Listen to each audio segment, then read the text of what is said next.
একই সাথে আপনারা যারা নিয়মিত দেখে থাকেন দ্য নূপুর চৌধুরী শো, আপনারা জানেন বিষয়ভিত্তিক রাজনৈতিক আলোচনাও থাকে এই অনুষ্ঠানে। এবং আজকেও আমরা আলোচনা করব বাংলাদেশ এবং আমেরিকার রাজনীতি নিয়ে, এবং সেটি নিয়ে থাকবে চুলচেরা বিশ্লেষণ। এবং একই সাথে আরেকটি বিষয় আপনাদের জানিয়ে রাখতে চাই, নিউ ইয়র্কে যে ঘটনা প্রবাহগুলো ঘটছে আমাদের চারপাশে, সে বিষয় নিয়েও আমরা কথা বলে থাকি এবং সে তথ্যগুলো দিয়ে থাকি। আজকে আমরা আলোচনা করব বাংলাদেশ প্যারেড নিয়েও। তবে শুরু করতে চাই আইন এবং অভিবাসন নিয়ে। তার কারণটি হচ্ছে এই বিষয়টি খুবই খুবই গুরুত্বপূর্ণ আমাদের জীবনে, এবং আমরা যারা অভিবাসী আছি, প্রবাসী আছি, তাদের কাছে এই তথ্যটি খুবই গুরুত্বপূর্ণ। এবং বিভিন্ন বিষয় নিয়ে আমার কাছে অনেক প্রশ্ন করেন, সে প্রশ্নের আলোকেই আমরা মূলত আলোচনা করব। এবং আজকে আমরা পেয়েছি অ্যাটর্নি খায়রুল বাশার। শুরুতে একটু জানতে চাই ঈদটি কেমন করলেন, কারণ ঈদের পরে আপনাকে আজকে প্রথম পাওয়া, ভ্যাকেশনে ছিলেন। ধন্যবাদ। ঈদে আমি এবার বাংলাদেশে ঈদ করে আসছি, খুবই ভালো। ফ্যামিলির সাথে ঈদ করলাম অনেক বছর পরে। So it was very short, এক সপ্তাহের জন্য দেশেই ছিলাম, ভালোই। আশা করি আপনারাও ভালো এনজয় করেছেন ঈদে। অবশ্যই, কারণ নিউ ইয়র্কেও অনেকটাই বাংলাদেশের মতো স্বাদ পাওয়া যায়। তবে বাংলাদেশ মানে বাংলাদেশি, আপনি যেহেতু বাংলাদেশি ঈদ করেছেন, সেটির আনন্দের মাত্রা অনেক অনেক বেশি। আমার পুরো দর্শকদের পক্ষ থেকে আপনার জন্য ঈদের শুভেচ্ছা এবং ঈদ মোবারক রইল। তার কারণটি হচ্ছে আপনি সবসময় সারা বছর ধরে আসছেন এবং দর্শকদের যেটি খুবই গুরুত্বপূর্ণ তথ্যগুলো প্রয়োজন, সে তথ্যগুলোই আপনি দিচ্ছেন। আজকেও আমরা কথা বলবো এমন একটি বিষয় নিয়ে যেটি নিয়ে খুব আলোচনা হচ্ছে স্টুডেন্ট ভিসার ক্ষেত্রে, এবং বিশেষ করে আমি স্টুডেন্ট ভিসাটি আলোকপাত করতে চাই না, আমি সিএনএন এর একটি রিপোর্ট থেকে তারপরে আপনার কাছ থেকে যেতে চাই। যেমন একজন ইমিগ্রেশন জাজ বলেছেন Mohammad Khalil can be deported. আমি একটু ধারা বর্ণনা দিতে চাই নিউজটি নিয়ে। তার কারণটি হচ্ছে যার সম্পর্কে বলা হচ্ছে তিনি পাকিস্তানি বংশোদ্ভূত কিন্তু গ্রিন কার্ড হোল্ডারধারী, কলম্বিয়া থেকে পড়াশোনা করেছেন এবং তার ওয়াইফ আমেরিকার সিটিজেন। যেহেতু তিনি ইসরায়েল বিরোধী একটি বিক্ষোভে অংশ নিয়েছিলেন, সে কারণেই তাকে ডিপোর্ট করা হচ্ছে। এই খবরটি কিন্তু সিএনএন এ আছে। এটি আমি প্রতীক অর্থে আপনাদের সামনে উপস্থাপন করলাম। তার কারণটি হচ্ছে এই ধরনের ঘটনার খবর আমরা প্রায়ই পাচ্ছি। তো সেই আলোকে অ্যাটর্নি খায়রুল বাশার, আমি চাই আমাদের প্রবাসী যারা স্টুডেন্ট আছেন, গ্রিন কার্ড ধারী আছেন, যারাই আছেন এখানে, একটু সতর্ক হওয়ার জন্য টিপস প্রয়োজন হচ্ছে। সে কারণেই খবরটির আমি করলাম যে গ্রিন কার্ড ধারীকেও ডিপোর্ট করা হচ্ছে এবং ওয়াইফ সিটিজেন, সেরকম একটি ঘটনা। এই প্রেক্ষাপটে আপনি কি বলবেন? ধন্যবাদ। এটা আপনারা সবাই অবশ্যই অবগত আছেন, ইজ ভেরি প্রেসিং ইস্যু এখন বর্তমানে। তো কারেন্টলি 2024-এ ইসরায়েলের প্যালেস্টাইনের যেই অ্যাগ্রেশন ছিল প্যালেস্টাইনে, এটার এগেনস্টে যারা বিভিন্ন প্রসেশনে স্টুডেন্টরা, তাদের বিরুদ্ধেই এটা অ্যাকশন নেওয়া। তো অ্যাকশন নেওয়া এখানে বর্তমানে আমরা ইউএসসিএস এ রিসেন্টলি একটা পোস্ট, ওরা নিউজ পোস্ট করেছে, স্টুডেন্ট এবং যারা ইমিগ্রেন্ট ভিসার জন্য, নন ইমিগ্রেন্ট ভিসার জন্য অ্যাপ্লাই করবে, তাদের সোশ্যাল মিডিয়া স্ক্রিনিং করা হবে। তো স্ক্রিনিং এর মধ্যে এখন স্ক্রিনিং করা হবে এই সেন্সে, যারা অ্যান্টিসেমিটিজম কমেন্ট করবে বা লাইক করবে। অ্যান্টিসেমিটিজম বোঝাচ্ছি আমি এগেইনস্ট জুইশদের বিরুদ্ধে বায়াসড কোনো কমেন্ট, প্রিজুডিস কোনো যদি কমেন্ট আমরা পোস্ট করে থাকি, ইট উইল গো, এটাই আপনার ভিসা, আমেরিকান ভিসার জন্য ইট কাউন্ট এজ ইনএডমিসিবল। অনেকে এটা আপনার ভিউয়ারদের অবশ্যই বলা উচিত, যারা এমন কনসুলার প্রসেসিং এ ভিসার জন্য অ্যাপ্লাই করবে, তাদেরও যদি পোস্টে থাকে, they will be ineligible for visa. এটা খুব সাবধান থাকতে হবে। আর আপনি খলিলের প্রশ্ন যেটা আনলেন, মোহাম্মদ, যেটা কলম্বিয়ার স্টুডেন্ট, আমি আজকে নিজে জাজের অর্ডারটাও দেখেছি, হি ইজ ডিপোর্টেবল, যেহেতু ফর দিস রিজন, অ্যান্টিসেমিটিজম এর কারণে। বাট ইটস নট ফাইনাল, এটার এগেনস্টে আপিল হবে। ওর আরেকটা কেস এখানে নিউ ইয়র্কেও, নিউ জার্সিতেও আছে। সো ইটস নট ফাইনাল, এটা আপিলের পরে high court maybe is gonna go up to the supreme court পর্যন্ত যেতে পারে। So it will long run, but it's beginning. তার মানে হচ্ছে শুধু স্টুডেন্ট নয়, যারা গ্রিন কার্ড ধারী তারাও একটু ঝুঁকিতে আছেন। রাইট? এক্সাক্টলি, গ্রিন কার্ড অ্যাডজাস্টমেন্টের জন্য যারা অ্যাপ্লাই করবেন তাদের জন্য। তো সেক্ষেত্রে আপনি কিভাবে পরামর্শ দিচ্ছেন? আমি একটু ধাপে, ধাপে একটু আলোচনা করতে চাই। Sure, sure. প্রথমত একটু স্টুডেন্ট ভিসা নিয়ে আমি একটু আলোচনা করতে চাই। তারপরে আমি গ্রিন কার্ডধারীরাও যে ঝুঁকিতে আছেন, সেটি যারা অ্যাডজাস্ট করতে চান তাদের স্ট্যাটাসটি, সেই বিষয় নিয়ে যাওয়ার আগে আমি স্টুডেন্ট ভিসা নিয়ে একটু জানতে চাই। কারণ স্টুডেন্ট ভিসা নিয়ে খুব বেশি আলোচিত হচ্ছে এবং বলা হচ্ছে যে এর আলোকেও আমরা দেখেছি এই কারণে বাংলাদেশি স্টুডেন্ট ভিসা অনেকের বাতিল হয়েছে। আমি ৪ জনের কথা বিভিন্ন গণমাধ্যমে পেয়েছি। সত্যতা সেটি হয়তো যাচাই বাছাই কিংবা আমাদের কাছে যখন সঠিক তথ্যটি আসবে আমরা হয়তো জানতে পারবো। তার মানে বিভিন্ন স্টুডেন্ট ভিসাও বাতিল হচ্ছে যারা আবেদন করে রেখেছেন কিংবা যাদের প্রক্রিয়াধীন আছেন কিংবা যারা আছেন এখানে। কারণ আন্দোলন বিক্ষোভগুলো তো বেশিরভাগ কলেজ থেকেই হয় কিংবা স্টুডেন্টরা বেশি আন্দোলনগুলোতে অংশগ্রহণ করে এবং সোশ্যাল মিডিয়াতেও সোচ্চার থাকে যারা এই বয়সের মানুষগুলো।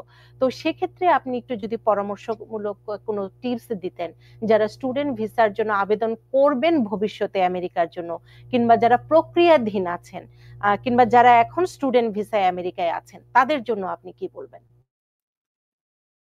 ওয়েল, আমি শুরু করি যাদের টার্মিনেশন হচ্ছে। সো আজকে I received, I don't know, maybe 10 to 15 calls আমাদের বাংলাদেশি স্টুডেন্ট, দে আর স্কেয়ার্ড। এবং ইভেন কি যাদের মাইনর ল ভায়োলেশন আছে, যেমন ট্রাফিক টিকেট, অ্যাক্সিডেন্ট, ওদেরও ভিসা টার্মিনেট হয়ে যাচ্ছে। মানে ট্রাফিক টিকেটের জন্য? ট্রাফিক টিকেট যারা, আমি বলতেছি, আপনার এক্সাম্পল দিয়ে বলবো। F1 ভিসা মানে যাদের সার্ভিস টার্মিনেট হয়ে যাচ্ছে। সার্ভিস মানে স্টুডেন্ট ভিজিটার এক্সচেঞ্জ সিস্টেমে যা স্টুডেন্টদের স্ট্যাটাস ওরা মনিটর করে। তো এখন রিসেন্টলি যারা যেমন F2, যারা হাজব্যান্ড অ্যান্ড ওয়াইফ হিসেবে এখানে থাকেন, F2 হাজব্যান্ড বা F2 স্পাউস, ওদের মধ্যে অনেক সময় ডোমেস্টিক ভায়োলেন্স ইনভলভ হয়। ডোমেস্টিক ভায়োলেন্স ইনভলভ হলে আপনারা জানেন পুলিশ ইনভলভ হয়, অ্যারেস্ট হয়। অ্যারেস্ট হওয়ার পরে দে ক্যান বি রিলিজ, ওরা রিলিজ হয়ে যায়। তারপরও ওদের এগেনস্টে একটা রিপোর্ট থেকে যায়, ক্রিমিনাল ভায়োলেশন। এইসব যাদের আগে ছিল, এখনো প্রভিশন পিরিয়ড আছে, তাদের ভিসা আমি বলবো F1 সার্ভিস টার্মিনেট হয়ে যাচ্ছে। যারা স্টুডেন্ট আছে তারা অবশ্যই বুঝবে what is service means. Service যখন টার্মিনেট হবে, সাথে সাথে সে ইজ নো লঙ্গার, যদি ওয়ার্ক পারমিট থাকে ওয়ার্ক পারমিট টার্মিনেট হয়ে যাবে। যারা কাজ করছেন ওপিটি নিয়ে, তাদের ওপিটি টার্মিনেট হয়ে যাচ্ছে। এবং নট ইভেন স্টুডেন্ট কমপ্লিট করার পরে যারা ওপিটিতে কাজ করছে তাদের ওপিটি টার্মিনেট হয়ে যাচ্ছে। তো ওপিটি টার্মিনেট হওয়া মানে আপনি কাজ করতে পারছেন না। এবং তাহলে সাথে সাথে আপনার F2 যে আছে, আপনার স্পাউস, তার ভিসাও টার্মিনেট হয়ে যাচ্ছে। এটা হচ্ছে আপনার ক্রাইমের কারণে। কেন? তো রিসেন্টলি যে একটা অ্যাক্ট হলো, লেকেন রাইলি অ্যাক্ট, আপনারা মনে হয় সবাই জানেন। সো এই অ্যাক্টের কারণে ঢালাওভাবে অল ক্রস দ্য নেশন সব ইউনিভার্সিটিতে your service has been terminated. আজকেও আমি পেলাম কয়েকজন, কালকেও হচ্ছে, এভরিডে আসতেছে নোটিশ। তো এখন এদের কি করতে হবে, এটা আমি আসছি পরে। তো যারা আসবে ভিসার জন্য, তাদের সোশ্যাল মিডিয়া স্ক্রিনিং করা হবে। স্ক্রিনিং এর মধ্যে এই যে অ্যান্টিসেমিটিজম, আমি যেটা বললাম, জুইশ রিলিজিয়নের এগেনস্টে যারা কমেন্ট করবে বা লাইক দিবে, ইভেন তাদের যদি এরকম ইয়ে থাকে, they are not even eligible for student visa, তাদের ভিসা দিবে না। এখন আসার পরে যদি তারপরে যদি ইনভলভ হয়, তাদের স্ট্রিক্টলি ওদের স্ট্যাটাস মনিটর করা হবে। So it's very careful. যারা স্টুডেন্ট স্ট্যাটাসে এখন আছে, আমি তাদের অবশ্যই বলবো আপনারা এরকম কোনো অ্যাক্টিভিটির সাথে ইনভলভ হবেন না। Not even minor crime, subway ticket যদি আপনি এভেইড করেন এবং গাড়ি অ্যাক্সিডেন্ট করার পরে, যেমন অনেকে ড্রাইভ করার পরে যদি আপনি কনভিক্টেড হন, মাইনর ক্রাইম, তারপর আপনার সার্ভিস টার্মিনেট করে দিচ্ছে। এটা ঢালাওভাবে করছে, but it can be challenged. এটা আপনারা চ্যালেঞ্জ করতে পারবেন। ওইটাও আমি আসতেছি, ক্যাবিনে আপনারা চ্যালেঞ্জ করবেন। সো আমরা যারা স্টুডেন্ট এখানে আমাদের সাথে আসেন, যারা আমাদের অনেক ক্লায়েন্ট আছে, সবাইকে আমি বলছি, এবং যারা আমাদের কল করে, আমি সবাইকে পরামর্শ দিচ্ছি, আপনারা কোনো ধরনের ক্রাইমে, not even minor crime, involve হবেন না। সাবওয়ে টিকিট থেকে শুরু করে ইভেন রেড লাইট চেষ্টা করবেন অ্যাভয়েড করার জন্য। মানে ছোটখাটো কোনো অপরাধের জন্য এখন অনেক বড় ভাবে শাস্তি দেওয়ার যে বিষয়টি, কিংবা আইনের প্রয়োগ যেটি, কারণ ট্রাম্প তো নতুন করে কোনো কিছু আইন করেননি, যে আইনগুলো আছে সে আইনগুলোরই কঠোরভাবে বাস্তবায়ন করছেন তিনি। তো এক্ষেত্রে আমি একটু জানতে চাই কিভাবে সতর্ক থাকবেন, কিংবা এই ধরনের যদি পরিস্থিতি তৈরি হয় তারা কি করবেন? পরিস্থিতি তৈরি হলে এখন যাদের স্টুডেন্ট সার্ভিস টার্মিনেট হয়ে যাবে, তারা অবশ্যই এটা চ্যালেঞ্জ করতে পারবে। চ্যালেঞ্জ করার জন্য প্রক্রিয়া হচ্ছে, প্রথমে আপনি চেষ্টা করবেন রিইনস্টেট করার জন্য। আর ডিএসওর সাথে কলেজ বা ইউনিভার্সিটিতে যোগাযোগ করে যদি রিইনস্টেট করা যায়, রিইনস্টেট করার ট্রাই করতে হবে। আর যদি রিইনস্টেট না হয়, দেন ওদের এগেনস্টে যদি প্রসিডিং আনে, দেন you can challenge in the immigration, before immigration judge, immigration judgeর কোর্টে গিয়ে আপনার চ্যালেঞ্জ করতে পারবেন। বাট এখানেও আরেকটা আছে, ক্যাভিয়ার আছে, যেমন ধরেন ইমিগ্রেশন জাজ সার্ভিস রিইনস্টেট করার পাওয়ার নেই ইমিগ্রেশন জাজদের কাছে। সুতরাং একমাত্র চ্যালেঞ্জ করতে হবে ফেডারেল কোর্টে, which is very costly and expensive. তো আপনি একমাত্র ফেডারেল কোর্টে এটার এগেইনস্টে চ্যালেঞ্জ করা যাবে যদি ল সুটে যেতে চান, এবং এটা হচ্ছে। ও বাই দ্য ওয়ে, আপনাকে ইনফরমেশন বলে দিচ্ছি, স্টুডেন্ট যারা আছে, যারা আপনারা শুনছেন, এই যে অটোমেটিক টার্মিনেশন, সার্ভিস টার্মিনেশন যেভাবে ঢালাওভাবে হচ্ছে, এটার এগেইনস্টে ল সুট ফাইল হবে most likely either Saturday night or Monday or Tuesday. এটা ক্লাস সেকশন ফাইল হবে এটার এগেইনস্টে। সো আশা করি এটা ইনজাংশন ইস্যু হবে। দেখা যাক কি করা যায়। এখন ইটস ভেরি রিসেন্ট আপডেট আর কি। এবং আমাদের সাথে অনেকেই দেখছেন, অনেকে প্রশ্ন করেছেন, এবং শাকিল আমাদের সাথে আছেন, এবং তিনি আমার অনুষ্ঠানে এর আগেও দেখেছেন। আপনার প্রতি অনেক অনেক কৃতজ্ঞতা, আপনি মনে রেখেছেন দর্শক হিসেবে। এটি হচ্ছে আমার সবচেয়ে বড় পাওয়া, যে দর্শকদের ভালোবাসা। অ্যাটর্নি খায়রুল বাশার, আমরা আরেকটি বিষয় নিয়ে আলোচনা করতে চাই এই ক্ষেত্রে। সেটি হচ্ছে, আপনি তো বলছিলেন এখানে যারা স্টুডেন্ট ভিসার জন্য ভবিষ্যতে আবেদন করার পরিকল্পনা করছেন, বিশেষ করে আমি বাংলাদেশি স্টুডেন্টদের কথা বলছি, তাদের এই মুহূর্তে কিভাবে সতর্ক থাকতে আপনি পরামর্শ দিবেন? তাদের অবশ্যই they have to control their social media account.